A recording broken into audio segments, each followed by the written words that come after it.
Hey all, welcome to ShareTreck. This is Raj here. Friends, today I think the markets are going to be influenced by two or three factors. The first one is the news about Deepseek, and the second one is the expectation for the interest rate announcement.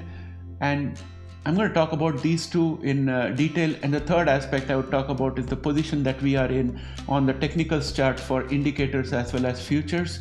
So for all this and more, let's get started.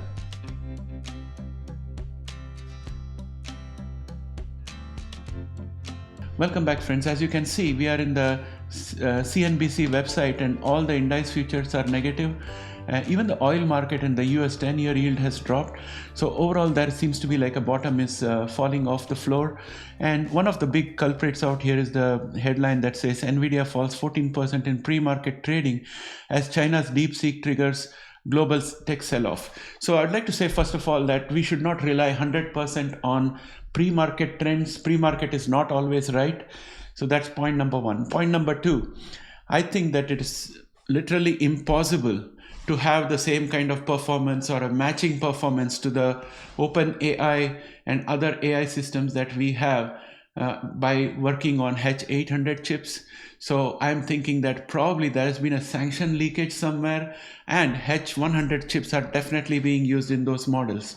So this is my speculation. I don't have any means to prove it. The other aspect I would say is that you cannot have a large language model that is really good and competitive with multi-million-dollar budgets. There has to be at least $1 billion into it.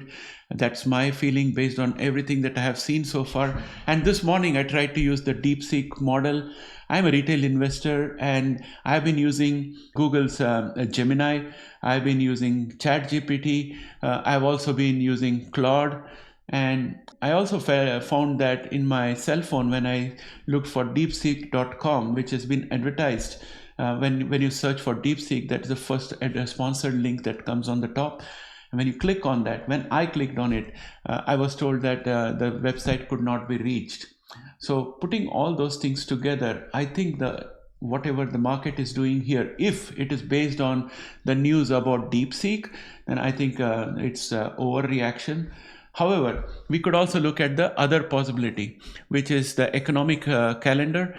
In the economic calendar, we are going to see on Tuesday that we have the durable goods orders month over month. This could be a good piece of information that we have. And then if we scroll down further, on Wednesday at around 2 o'clock, we are going to have the Fed interest rate decision and Fed press conference. This, I think, is a very big catalyst. And then the next day, we have got GDP growth rate, quarter over quarter, advanced reading. These are all huge catalysts, in my opinion. A bit of fear of what would be in this reading could also be causing a bit of market weakness.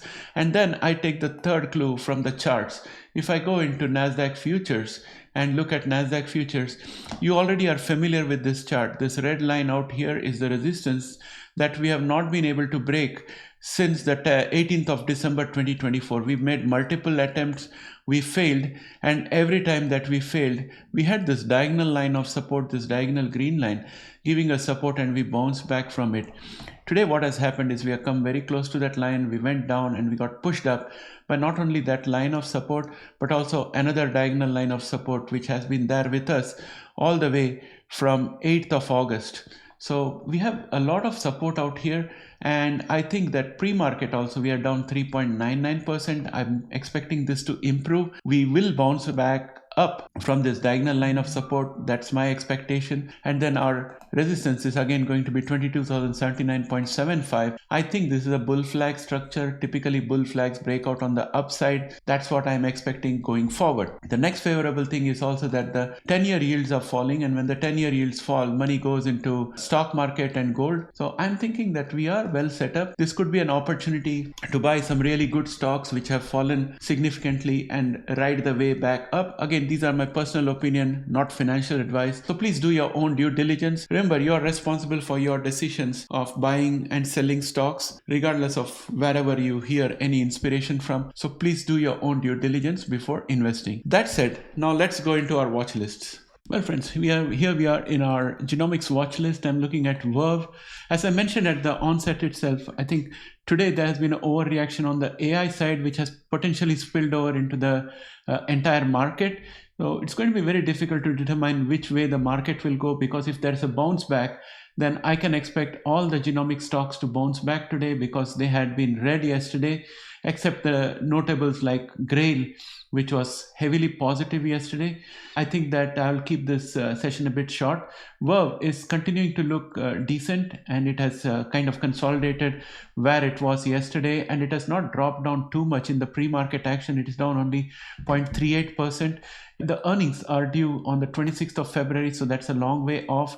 It seems to be respecting the 70% overbought on the RSI. It may probably consolidate more today, but it still has potential to go up all the way to 77.73 before dropping down. So there is still a little bit of upside potential available if there is juice in the market, not only because of the RSI limit that it has respected in the past, which is way above 70, but also because we have a cup and handle target, which takes it all the way to around 845 to 850. We probably might see that mark again. We already achieved those targets, so it's not a given that we'll go up again, but I would just like to put all those possibilities out there for you.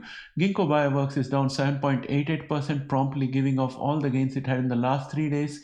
And we have Caribou Biosciences down 1.99%. We have CRISPR Therapeutics down 4.65%, making it very attractive again.